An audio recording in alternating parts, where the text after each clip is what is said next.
This is Jeff Timberell, Director of the Southwest Florida Real Estate Investment Association. Here to talk about real-world real estate investing part 1. This is going to be the first video in a longer series of videos. This mirrors presentations we have been doing in the Southwest Florida REIA for the last 3 months. Disclosure, we're sharing our own experiences and knowledge with you. Please do your own due diligence before utilizing anything here. This is not to be construed as investment advice, and you should seek competent counsel before trying this at home. In the past 3 years, we've assisted and advised and had ownership interests in several private equity entities that employed over $14 million in capital in the Florida market, which gave us not only unique insight as to the amount of business we've done, it also gave us some great insight into how institutionalized investors employ capital. Number one, the key to being successful is to understand what you're there to do. In my opinion, this is the most important thing. There's so many people running around the world. There's a lot of people wanting to run around and try and do real estate investing. They take courses, they read books, they go to meetings, but they really don't know what they're there to do. They really haven't spent that critical time understanding what you're here to do, what's your mission, what's your goals. I mean, without having any goals, it's hard to achieve any goals, if that makes any sense. From our experience, the clearer the plan you have, you will be able to operate with a margin of safety. And that's the key word in this business, a margin of safety, because the ones that survive, last, and grow true wealth are the ones that don't make mistakes or make mistakes that you can recover from. Investing in real estate. Investment is the purchase of an asset or an item with the hope that it will generate income or appreciate in the future and be sold at a higher price. Keyword, the future, for investing.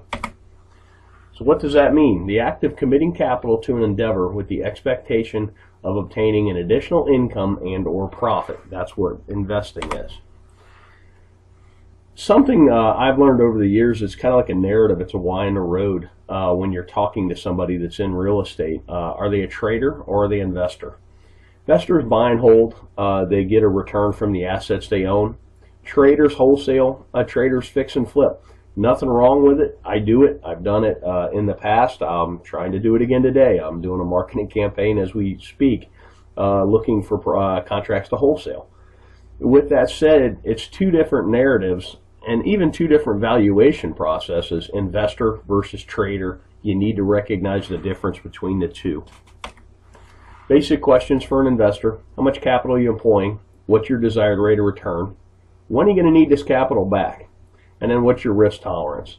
Those 4 questions are how you determine what you're there to do.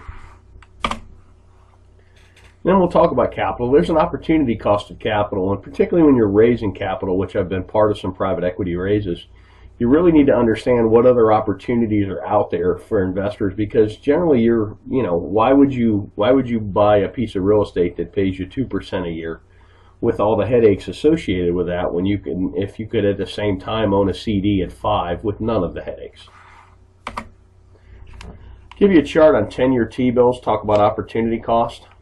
You can really see the recession, the Lehman Brothers crash really killed yields, but it's killed yields no matter what. I mean, pretty much at the time I'm talking about this, yields for a 10-year T-bill are bouncing between 2.6 and 2.8%. That's a terrible yield, particularly with the amount of money they're printing. And you go back 10 years, and this is why investment real estate has become so popular, because it's one of the few places you can get a yield. Here's CD rates from 1984 on, and if you notice, about early 2000s, everybody got excited about real estate, and that's because the CD rates of return just continued to go down.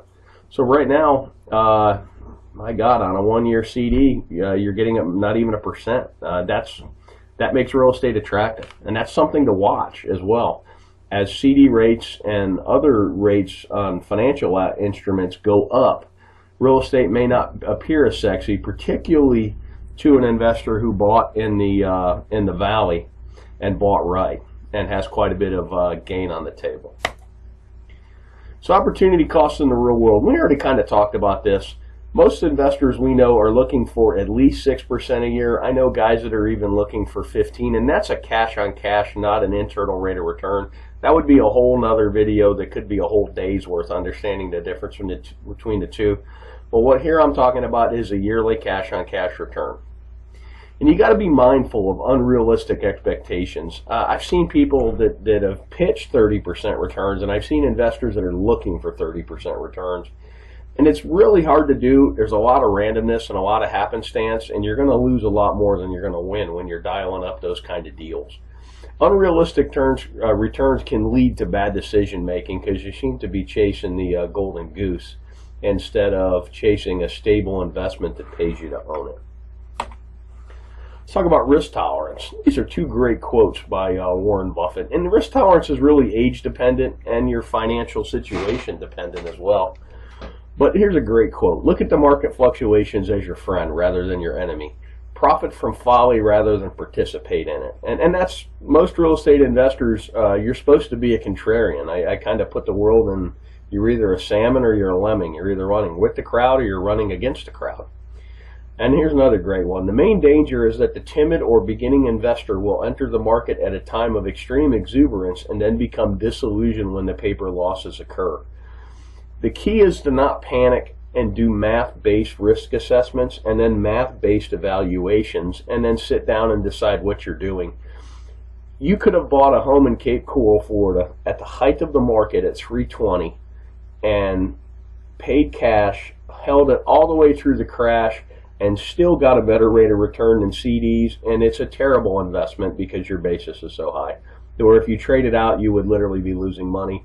But it's sad but you actually would have outperformed the CD, and that's kind of a interesting thing. We did some case studies of people that had bought at the top and had they held and if they had mortgages, and I think that video is on our YouTube channel as well. Thanks for watching. You can always check out our website at swflreia.com. There should be a link at the bottom of this video. If you're on our website, put yourself on our mailing list. We send out a lot of foreclosure information. We send out our meeting notices, and we also from time to time send out information like this. I hope this information is useful to you, and make it a great day.